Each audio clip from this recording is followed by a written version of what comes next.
I was born in 1995. My dad was born in 1953. And he remembers reading in the newspaper as a young boy about the final Civil War veterans getting together for one last meal before they all passed away. That generation of Civil War veterans, they're not long gone. But my generation knows very little, if anything at all, about war and hardship at home. Those men and women, farmers, ranchers, blacksmiths, tailors, whatever it was that they did for a living, they had to make a choice while evil men stood on their doorstep about what side they were on in the midst of a civil war at home. Maybe they chose not to pick a side at all. And even still, it often ended in murder and their whole farm being burned down as those evil men took all of their possessions away from them. History may not repeat itself, but it certainly does rhyme. And we have a good chance of running into one of those horrible violent scenarios again in history. And if that is the case, I'm not ready. And that's why we train. Ultimately, there's a lot of guys just like us, citizens and civilians who take training seriously, but we know that our skill sets are limited to the flat range. There's only so much you can train, there's only so much you can do on a flat range before you realize, hey, I need to actually get into a fight of some sort. And outside of signing our life away to the government, those opportunities to do that are kind of limited for us civilians. That's really where Milsim and airsoft, as cringy as it sounds, comes into play. And some of the biggest and most well-respected names in our industry, in the defense industry, in the gun industry, they've said over and over again, airsoft is important. There's totally crossover between airsoft shooting and real gun shooting. There's a correlation there. But for me, being a guy who's been steeped in gun culture for my entire life, and I've taken it very seriously for the past 8 or 9 years, to step into a different world, the world of airsoft, felt really awkward and, like I said, a little cringe. So what we really wanted to figure out is not why we should do it. We know why we should do it, but rather how. What are the first steps someone can take to use Milsim as a training tool to get them off the flat range and into the closest thing to a fight that a civilian can get? Planning. It is a broad term, but we wanted to start there because there's a couple things you need to know. First of all, most of these events are in just a few key states. They're not at every 50 state across America, so you're probably going to have to travel. And on top of that, most of these events are 2 to 3 day events. So you're going to have to figure out food, water, are you going to shower somewhere, what are the bathroom situations, as well as sleeping and then operating the guns. You got a lot to figure out. So, number one, it's a good idea to go with a team. Even if it's just one of your close friends who you've been shooting with or is wanting to get into this with you. Assign different roles to different people, like who's driving, where are we sleeping, and what are we going to be eating. That helps break down some of the requirements of what are we actually going to be doing and who's responsible for what. I see all the time how easy it is to get sucked into, oh, we'll figure it out in the moment, right? And sometimes it works, sometimes it turns out great, but the truth of the matter is that the more you can plan for anything on the front end, the more prepared you are to be flexible in the moment. The more you can prepare, the more squared away you can get with all the logistics, the less you have to think about in the moment, and the more you can just be natural and flow and practice and be present. So that is the whole point of planning well. I highly recommend you pick a 2-day event, and here's why. If you just pick a 1-day event, there's nothing wrong with that, but it usually takes about a day to get the lay of the land, to get a feel for the environment, to get a feel for actually what's going on, to what the enemy team is doing, what you're working with in terms of like friendly forces. And then you can pivot on day 2 and really execute well based on your learning from day 1. So we highly recommend picking 2-day events and then also choosing organizations that are relatively popular. It's not that the no-name organizations won't do a good event, but you know if you sign up for a Milsim West or an American Milsim event, yeah, it's going to cost a little extra, but you're going to get a good experience put on by dudes who eat, sleep, and breathe Milsim and want to make it as good and as realistic as possible for you who's going to this event to actually get something out of it. Once you've picked the event you're going to, you've got your tickets, you're good to go, you know what team you're going to be on, you really have two options. You can camp or you can get an Airbnb. At one event that we went to in the past, one of the best decisions we made was, believe it or not, the Airbnb that we picked to chill in when we weren't at the AO. Because we chose a place that was big enough to where we could actually do some dry runs of CQB in this person's house with airsoft guns. Hopefully they never found out about it, but it provided us a good or a different environment, yet another environment to train in other than the one that we paid to train in during the day. So that was pretty cool. But also we went to ones where we camped, and those were great experiences because we got to do food prep, water prep, we got to put up shelters, tents, sleeping bags. We had to think through all the little things that you would normally think through when you're going on a camping trip with the boys for a couple of days. How do I sustain myself, even if it's only for 2 days, and be comfortable throughout that time period? So whichever way you go, it can be very beneficial. But that's going to actually take investing in the trip and not just making it a game, but taking time to treat this like a training event. You're going to have to actually plan some logistics. So let's say you're driving and you pick a buddy and you're both going to go to this event. Do you have a route with stops in place, with emergency locations for gas or food or medical along the way? See, you don't have to actually just treat the airsoft event as a training operation. You can go beyond that and treat the travel as logistics planning. The point here is be purposeful. If you're going to do an Airbnb, awesome. But don't just let it be a place that you stay at. If you're going to camp, cool, but be real about it. Get serious about it. This is not just a Milsim event that you're going to.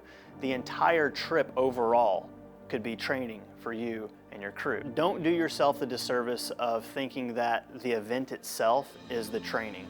No, the entire trip can be training. Planning it from start to finish and executing it from start to finish and doing it well, that's what's important, not just what you do during the day when you're holding an airsoft gun. Your greatest weapon is your team. It's as simple as that. If you want to go fast, go alone. If you want to go far, go together.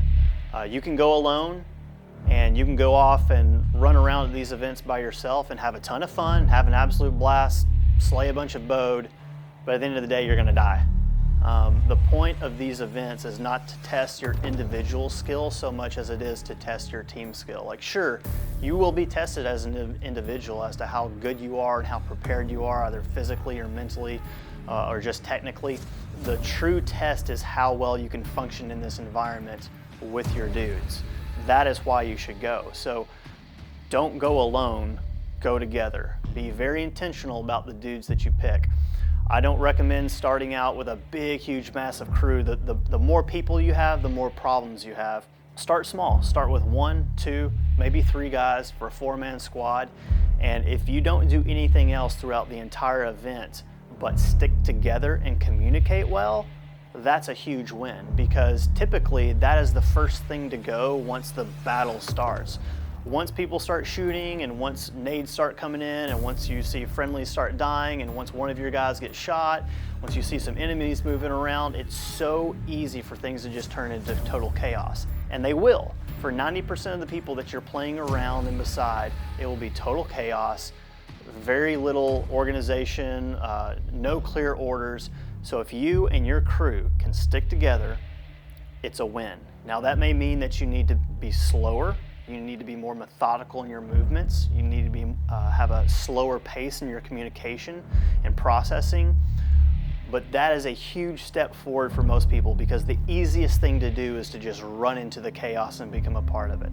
So when thinking about working as a team in this environment, start with simple, small, and purposeful. take it slow, be methodical, be intentional, stick together. So something we worked on with this trip was going into the event with goals, and then also knowing that we were going to have an AAR, or after action report, where we sit down and communicate, hey, we had all these plans, did we execute them or not? So because we knew that we were going to chat about it when it was all said and done, we knew that we were going to be reporting to someone else, a teammate. How did I do? So personally, I knew I have gone to these events before and I talk too much on the radio. I'm always pushing that PTT and I want to tell everyone else what's going on. I'm running into that building. There's someone over there. I'm prepping a grenade. And that's not always advantageous. And I also know that there are other people that have come to these events that never communicate. So here's an idea. Before you go to an event, establish that you're going to have an AAR. And then hit some high points for yourself or for other people. These are the things that we're going to talk about. We're going to talk about patrolling, we're going to talk about white light, and we're going to talk about communication, whatever the communication is. And that way, you have a general idea before you even go, I'm going to have to give a report on these things to both myself and my peers. And typically it helps keep me on track. Every time I'm reaching for that PTT, no, you know what, I've been communicating a lot. I'm going to back off the radio a little bit. At this particular event, Josh and I were really looking at what do we want to make sure that we're squared away on before we get there. One of the big things was our comms. It was a relatively large area of operation, so we knew there was a good chance that we were going to have to coordinate with other friendlies in the area. He and I were going to stick pretty close together, but we did want to be able to coordinate with our teammates and kind of know what was going on. So we made sure our radios were squared away, our PTTs were good to go, our ears were good to go, and all of that was just, it was ready to roll the moment we hit the ground. It was actually ready to roll before we even left, because on the road we were chatting back and forth on radios trying to figure out where to stop to get gas. Little things like that matter a lot, not just as far as what you're going to do on the airsoft field, but the entire trip in general. Another thing that I wanted to make sure we had a pretty decent grasp on was navigation. While the AO was relatively large, I wanted to make sure that we understood where we were at all times. So I jumped into ITAC on my phone and made sure that we always had some sort of visual representation of where we were, and I knew the different landmarks around us. Something as simple as that went a really long way. Also keep in mind that you can be a team player beyond the game. You can cook food for one another. You can make sure that everyone is staying hydrated. You can set an alarm, make coffee, and wake each other up so that you guys are prepped for the day. Now, a lot of people do think that just throwing a grenade for your buddy while someone else is holding a sector that's all that you need for training and teamwork. It goes well beyond that. You can work on communication, whether it's verbal over the radio or non-verbals, maybe it's hand signals or communicating with muzzle waves as you are moving through buildings under IR with night vision. And if you've never practiced that before, it's a phenomenal opportunity to work on things like white light discipline and laser discipline with a team.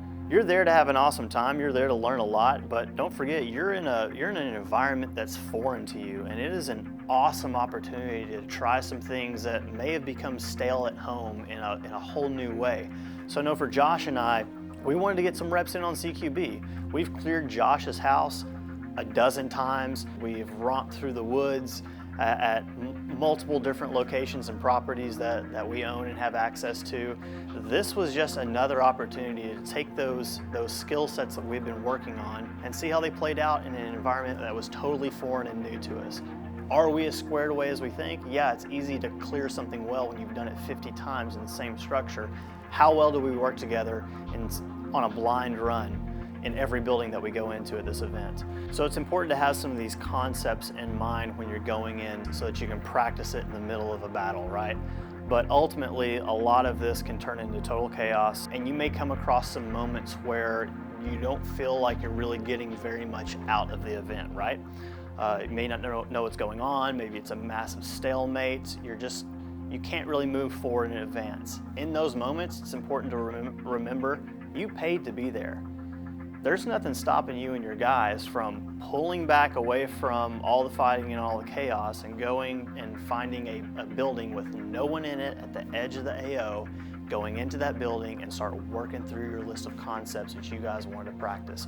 Whether it's nonverbal communication, working on some room clearing, maybe setting up some 2v2 scrims against each other where you have a bad guy team and a good guy team and you guys are working to kill each other. So long as we knew what we were there to do and we had a short list or of bullet points of things that we wanted to work on, it was super easy for us to find those in the middle of the battle, and if we weren't getting it there, we just stepped back and we knocked them out on our own.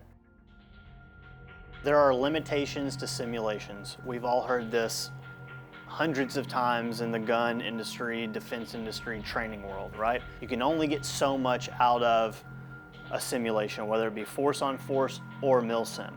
But there are some things that you can control, and those things that do fall under your control, you should do your best to keep as realistic as possible. Your gun and your kit are two of those things.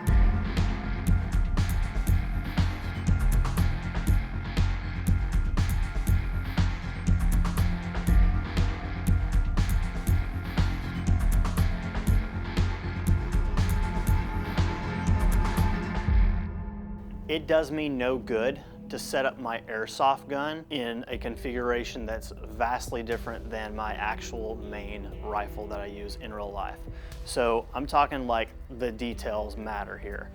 When you set up your light on your airsoft gun, put the light on the rail in the exact same spot that you have it on your gun in real life. Now maybe your airsoft gun, like the base model, is not the same base model of gun that you have in real life. I don't have the same one. I don't own an MCX, but my airsoft gun is an MCX.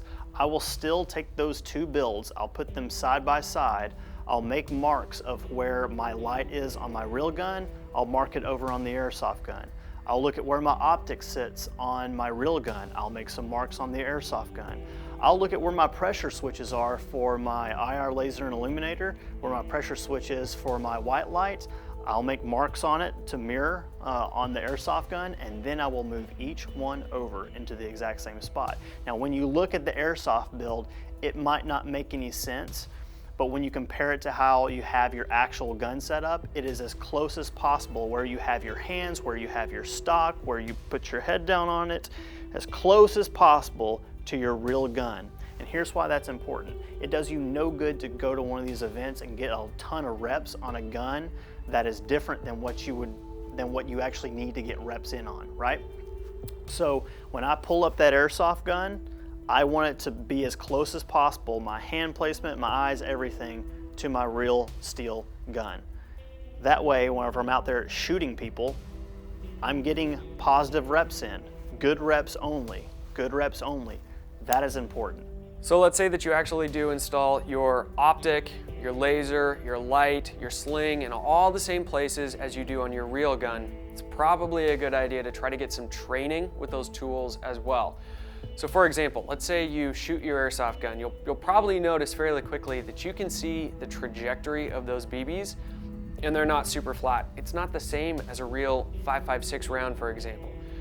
So it's pretty tempting to just hip fire that gun and make corrections on where you're aiming based on where the rounds are going, which means you're doing yourself a big training disservice. When you are training with an airsoft gun, you literally have the freedom to point a gun with your optic at another moving, breathing human being. We can't do that safely with live fire guns without making heavy modifications. So use this opportunity and point guns at people. Look at other human beings with your optic, with your laser, under night vision, with white light, and use those tools appropriately. It might mean that you're gonna miss with an airsoft BB, but at least you are getting practice aiming at someone else and pulling the trigger. That's good training.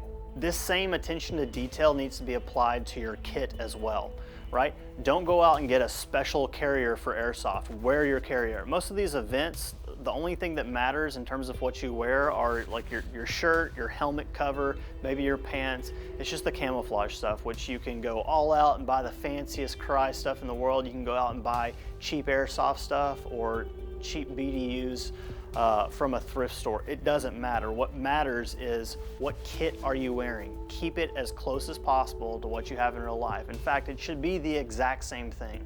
I know for me, I took my main plate carrier, I left everything on it that I normally carry. I just swapped out the mags for airsoft mags. I didn't take out my plates because it would be lighter and easier to move around. No, I'm there to get reps on and to get training in what I normally have with me every single day, what I take out on the flat range, what I take out when I go for rucks and hiking with the boys. That's what we're there to do. We're not there to take shortcuts. We're there to get the most out of our training and to test ourselves in different environments with the stuff that we have with us every single day anyway. So don't sell yourself short. Keep it real, or as real as you possibly can. So I know how I like my plate carrier or my belt setup for the flat range. I want it comfortable and slick and lightweight. And that's great. But when I go to an airsoft event, I immediately start thinking about the fact that, well, I could buy some airsoft grenades, and it'd be nice to have some water with me. And gosh, it'd be cool to have some snacks and extra batteries, and all of a sudden, I'm making adjustments to my kit because I'm gonna be living in that plate carrier for more than just a couple hours. And there's a big advantage. I'm already thinking about shifting my kit to suit my needs for just being in it a couple hours throughout the day. That's a big win. Now, I have made adjustments to my kit for an airsoft event. Once I'm there, I will once again find issues with that kit. Maybe a GP pouch is sitting in a spot where my sling snags it all the time, or all of my water is on one side of my carrier and it's sagging and it's pulling on my shoulder straps because I haven't balanced out where that weight is. I have seen people put cardboard in their plate carrier because it's gonna be easier. Yeah, that's such a waste. You are there to train and see what you're actually made of and see if you can move in the kit that you've spent money on. And I'll be honest, I have spent a half a day in a plate carrier and realized this thing sucks. And it could be I don't have enough cardio, or it could be I did not set up this plate carrier properly. The reason that I concluded that though was because I got off the flat range and I wore my full gear to an airsoft event for 2 days straight, and it sucked. You are responsible to be as proficient as possible with what you own today. Heck, I have things that I want to buy and want to test and play with 5 or 10 years from now, but I can't afford it right now. That doesn't mean that I can sit back and wait to go to an event like this and maybe be humbled because I don't have dual tubes or because I don't have a ballistic helmet. It doesn't matter. Throw that extra mag in your back pocket and go see what you're made of. One thing to keep in mind is there will be some limitations to this simulation that you simply cannot get around. When that happens, just take a mental note of it and move on. This happened numerous times throughout the last event. There was this one particular instance where there was a ton of guys running across a field. There was an enemy MG set up to the left, only about 40, 50 meters away. In real life, they totally get hosed and gunned down. In airsoft, they could get around running across an open field, and the BBs would just fall off before they hit them. It kind of sucks. It's ridiculously unrealistic, but you're gonna come up to a point where you can't get any further training unless you play along with the simulation. This is a great example of a limitation to the simulation. So we've got a bunch of our team just walking wide down that road, no cover, no sense of urgency, and there's LMGs set up in this ridge line right beside us. IRL, those dudes would easily smoke all of us, right? But because they're out of BB range, they have the freedom to just walk with impunity. Just know, okay, this would never fly in real life, but yeah, I just got shot by my own team too, by the way. So another simulation limitation. There's 10 in that building. We see them looking at us, they see us looking at them. Normally, we'd be shooting each other. Right now, we're just walking out of range to get to a better position. So we also have a boundary there. So that's another limitation. If we knew that those guys were there in real life, we could easily just completely go around in the wood line. But because of that limitation, met with that limitation, we have to airsoft game it. So. Don't hit the road, just to the edge.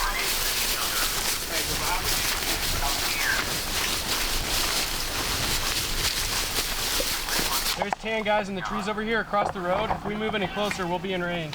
Colin, there's like 15 dudes directly in front of you in your blind spot around that, as soon as the tree line breaks.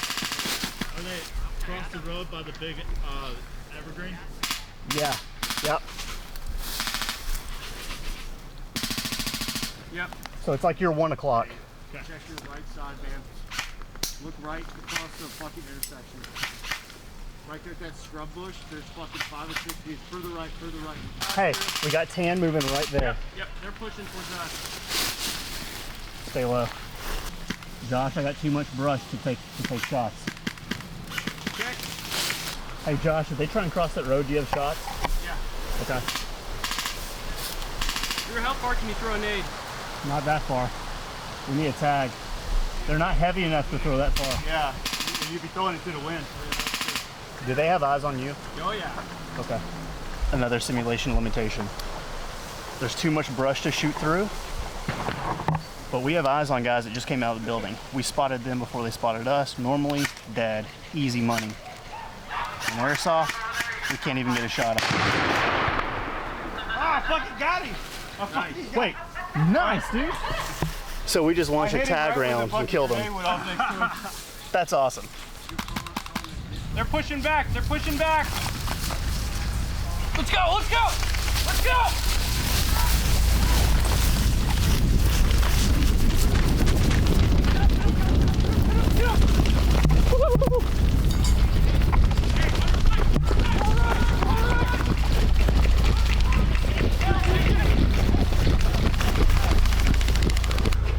You boys good? Yep.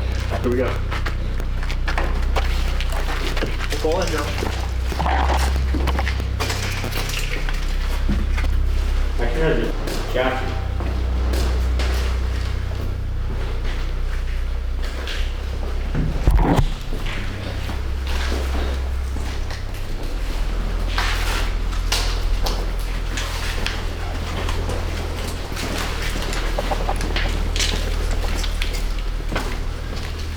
Hey, one person full security here. Colin, watch our backs. Lowry, you and me, let's check this. He just came from there. Yeah, Colin.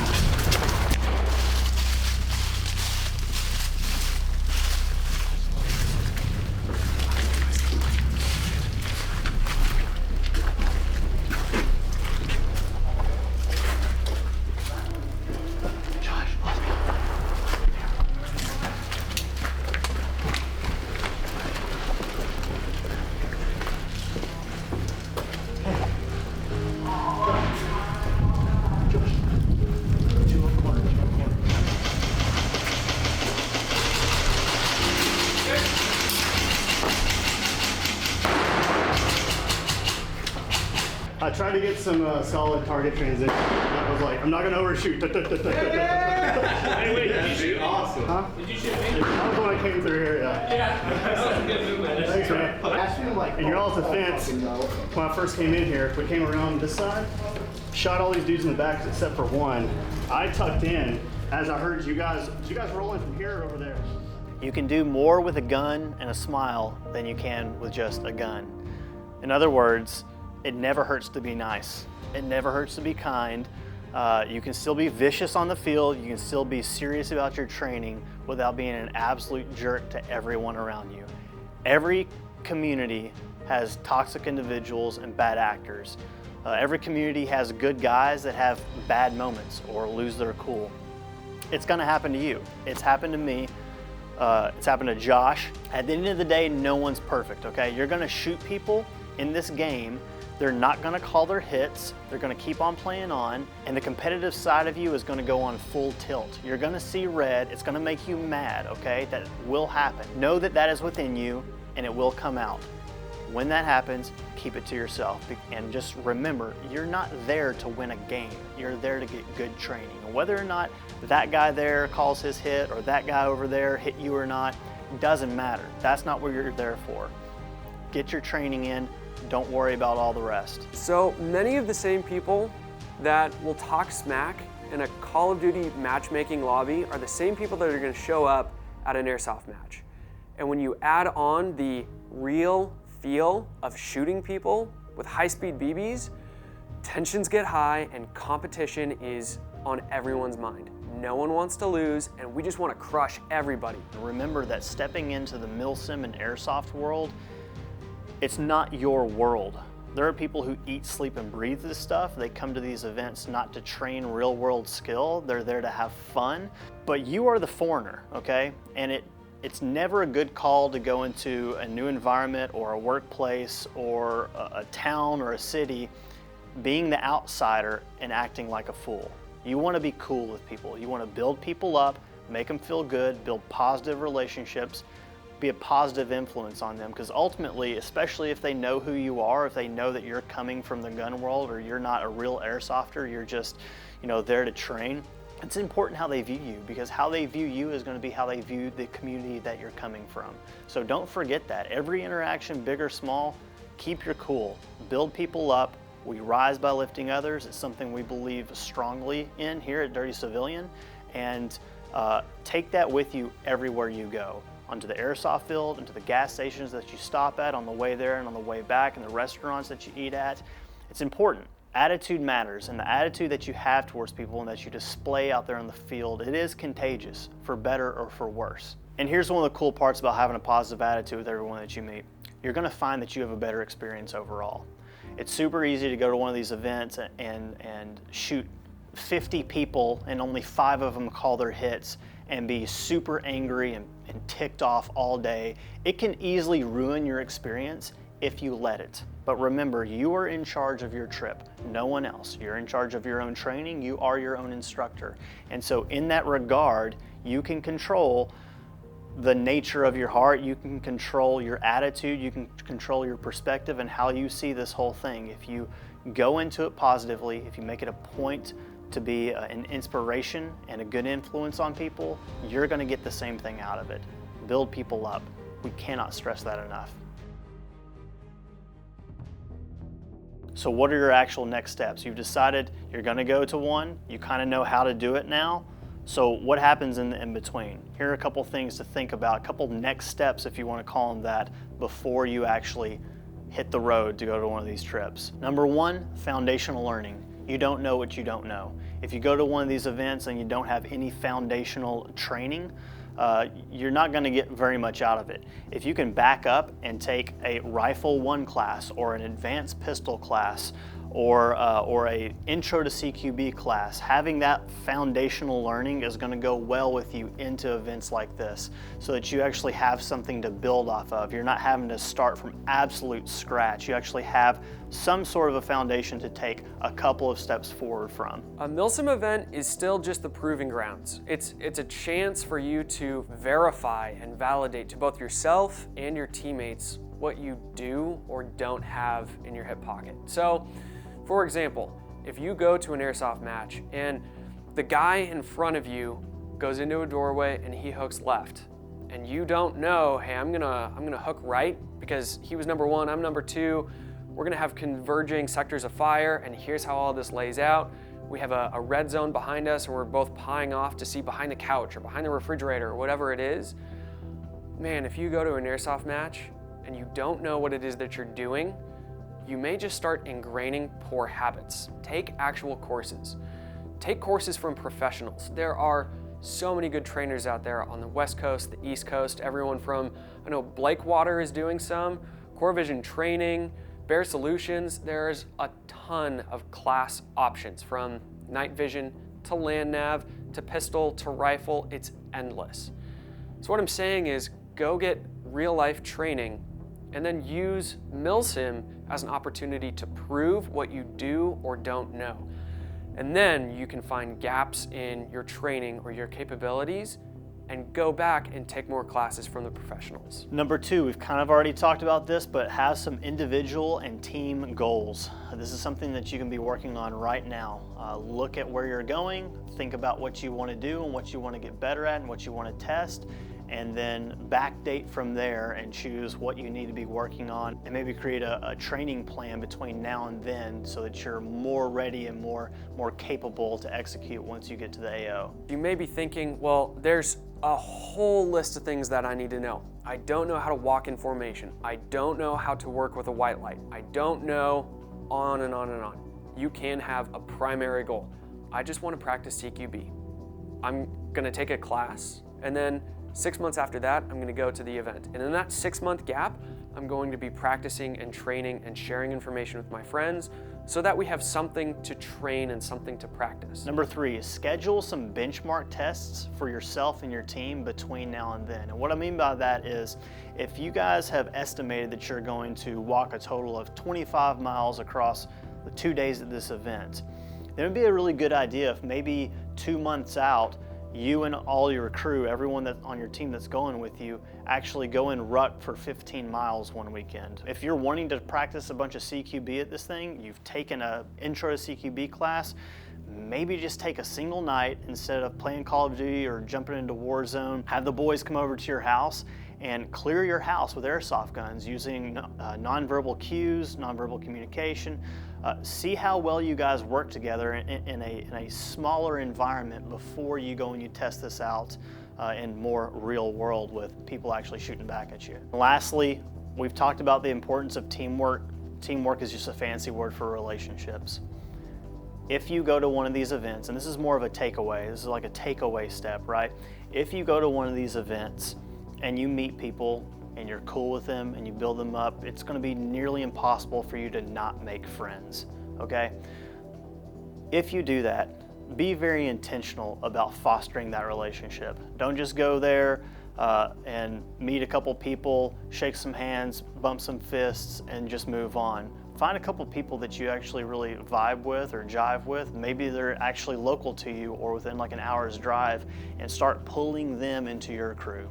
One of the biggest things that Josh and I hear all the time is, in the gun world, is, how do I get a crew of dudes to train with? I don't know anybody. How do I find like-minded people? It's not something that happens overnight. It's also not something that happens by accident. You have to be very intentional. You have to be seeking those people out. And I promise you, if you go to a couple of these events, maybe even just one, you're gonna find some dudes that are you. And when you do, nurture that relationship. It sounds corny, it sounds lame, but at the end of the day, that matters so much more than anything that you can get out of it. It's really easy to glaze over relationships and think that you don't need people. But one of the things that we're really big on here is not just building up the individual to be more capable and more prepared. It's really connecting people and connecting communities and building stronger ones and making stronger families. So don't forget about people. That's the big thing. In the worst case scenario, you have a terrible experience, which, by the way, is highly unlikely. But let's say you don't get anything out of it. You don't get the training you want out of it. Your gun messes up. You have just an awful weekend. If you can make a friend, if you can build a relationship with someone who's like-minded and serious like you are, that's a huge win. People, teams, they're the biggest asset. And if you can be an asset to them, and they can be an asset to you, that's a win.